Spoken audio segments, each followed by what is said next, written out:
안녕하세요. 삶의 깊은 의미를 탐색하는 여정에 오신 여러분을 환영합니다.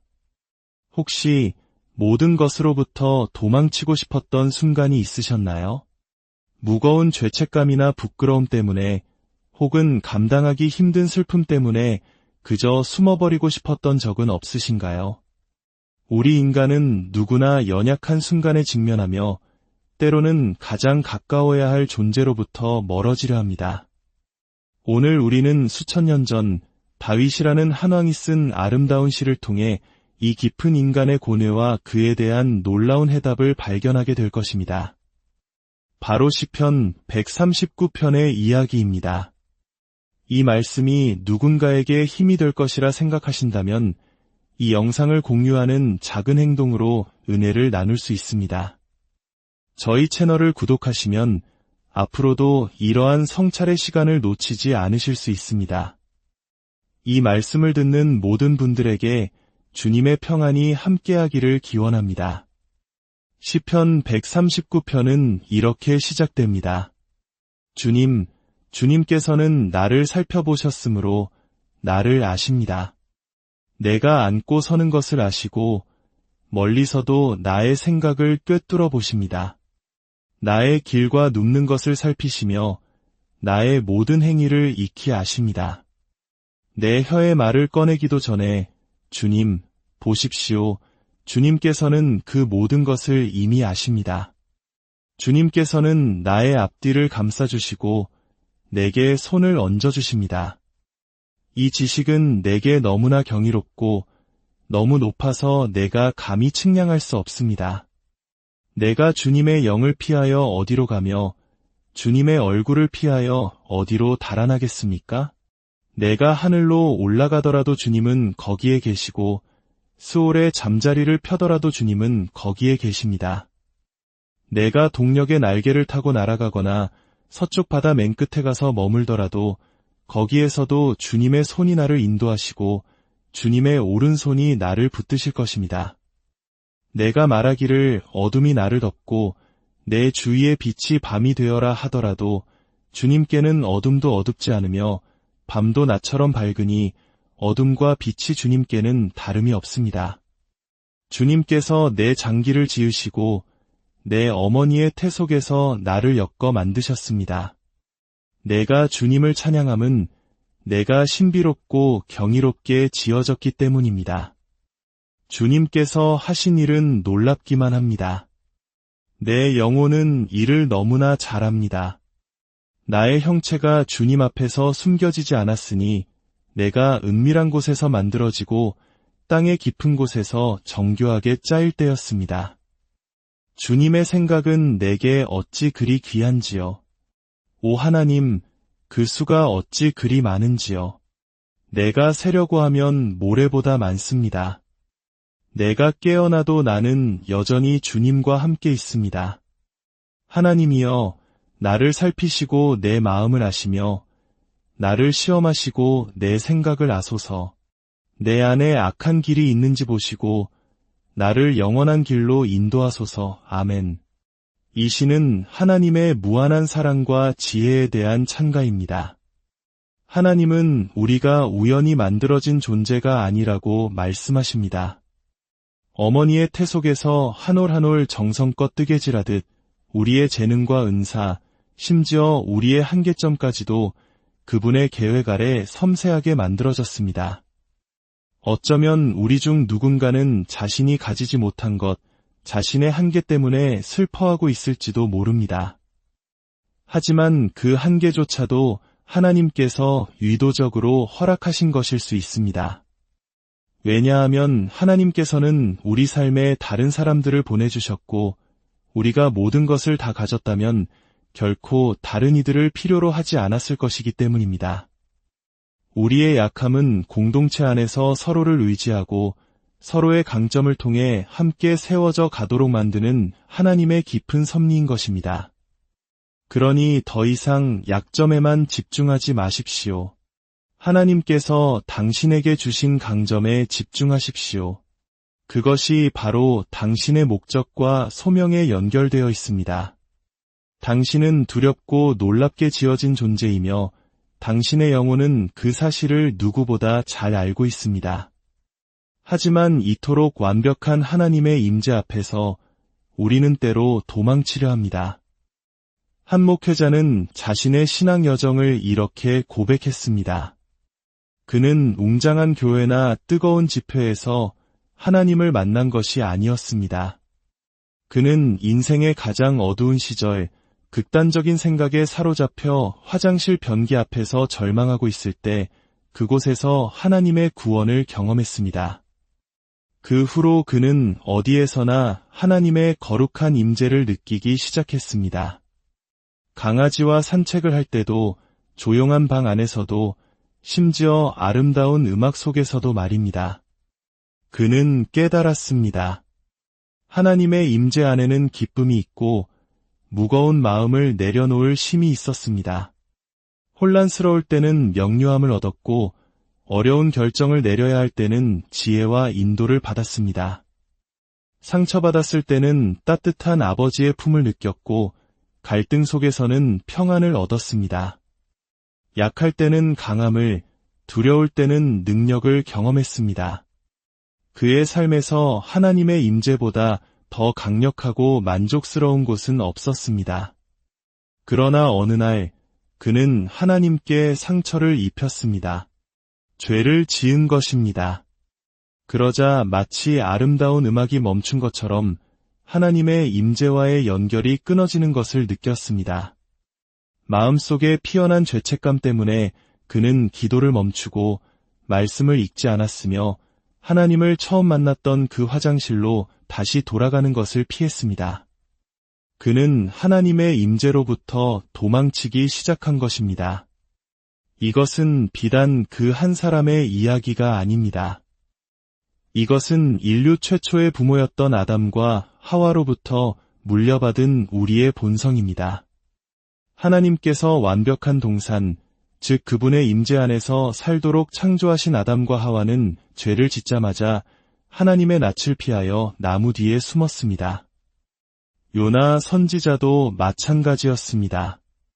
하나님께서 적들의 도시인 니느웨로 가서 회개의 메시지를 전하라고 명령하셨을 때 그는 순종하는 대신 정반대 방향인 다시스로 가는 배에 올라탔습니다.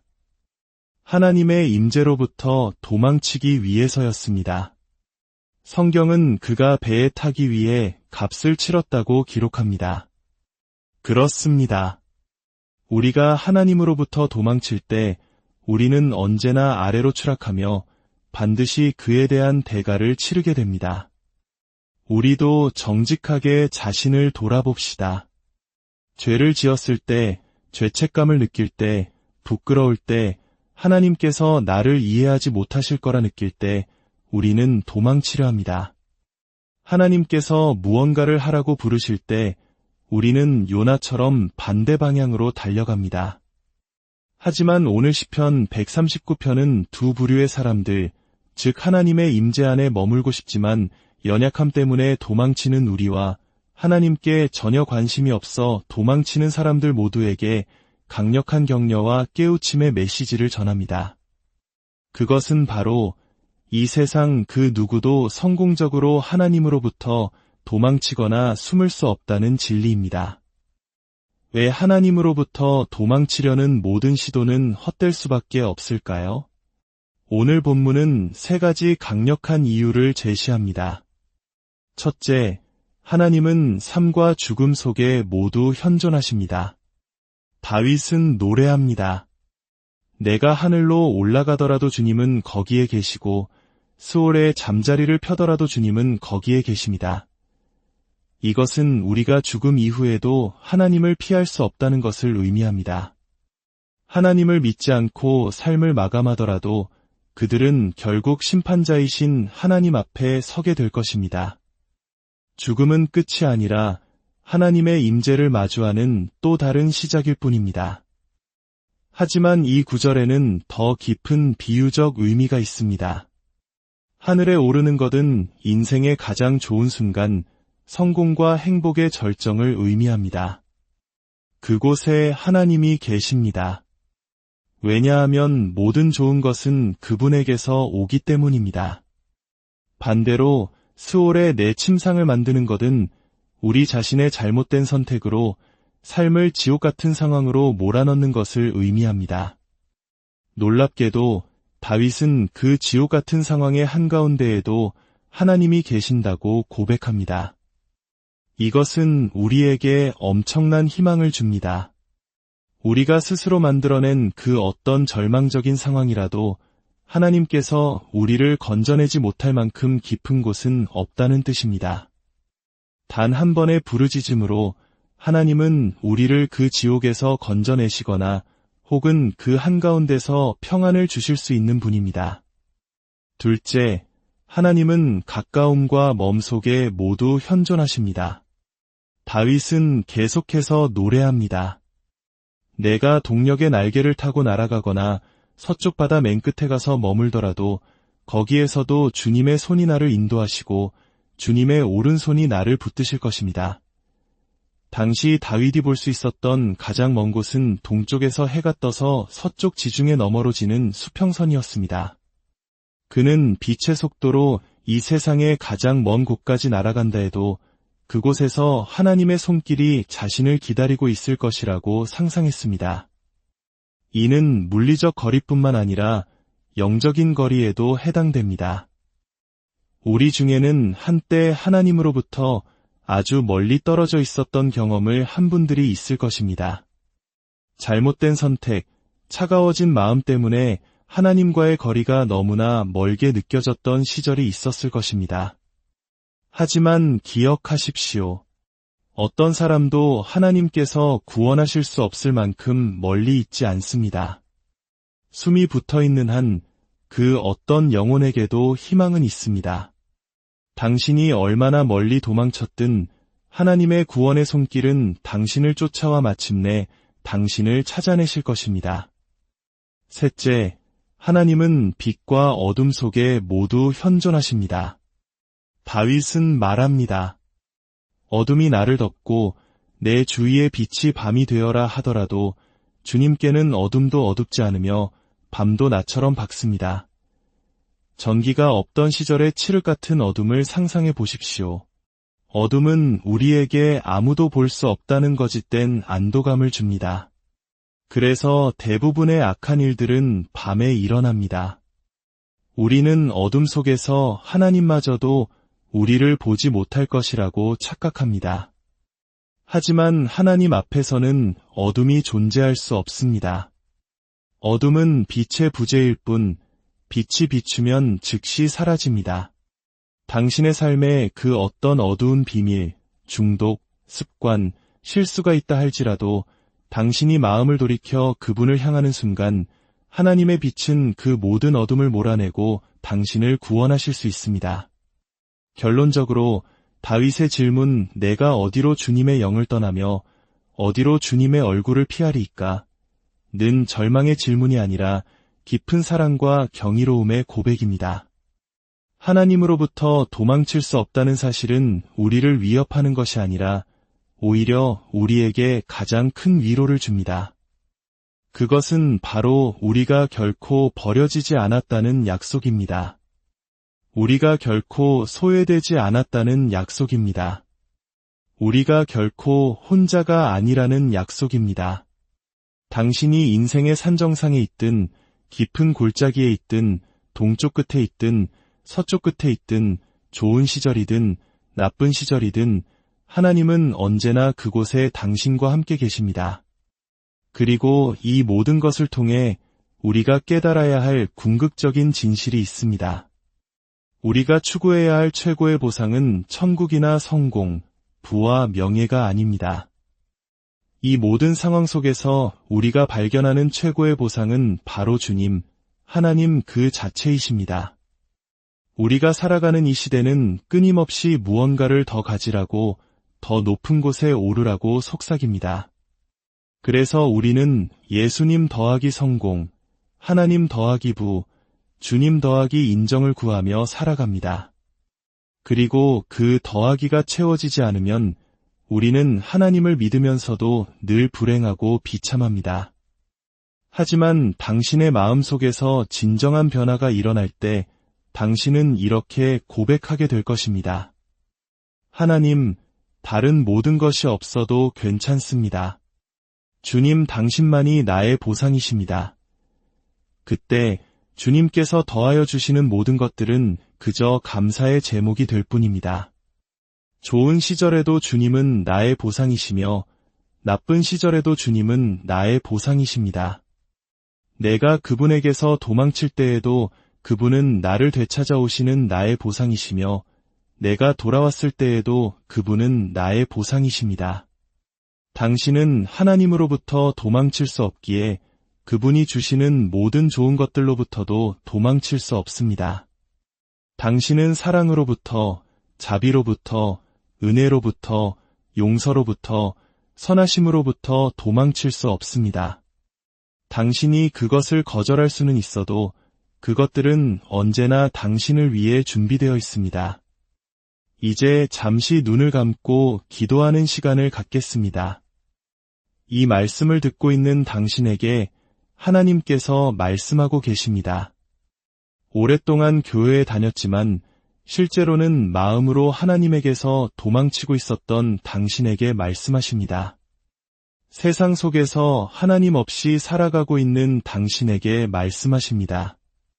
당신은 어디로 가고 있습니까? 당신은 하나님을 피할 수 없습니다.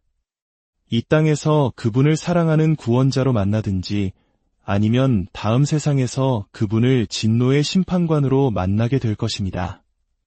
선택은 당신의 몫입니다. 지금 성령님께서 당신을 부르고 계십니다. 종교적인 삶에서, 불신앙에서 당신을 부르십니다. 당신의 삶은 하나님 주변을 맴돌았지만 진정으로 그분께 속하지는 않았습니다. 복음은 이것입니다. 우리 모두는 죄인입니다. 하나님의 법을 어겼고 그분과 멀리 떨어져 있습니다. 예수 그리스도의 보혈 없이는 우리는 영원한 멸망으로 향할 수밖에 없습니다. 하지만 바로 지금 하나님의 영이 당신을 용서와 사랑과 관계와 목적의 삶으로 부드럽게 이끌고 계십니다. 더 이상 도망치지 마십시오. 이 자리에서 당신의 삶을 그분께 드리십시오. 마법 같은 기도는 필요 없습니다. 그저 당신의 마음을 열고 고백하십시오. 하나님, 저는 죄인입니다. 저의 모든 죄를 용서하여 주십시오. 이제 제 삶을 주님께 드립니다.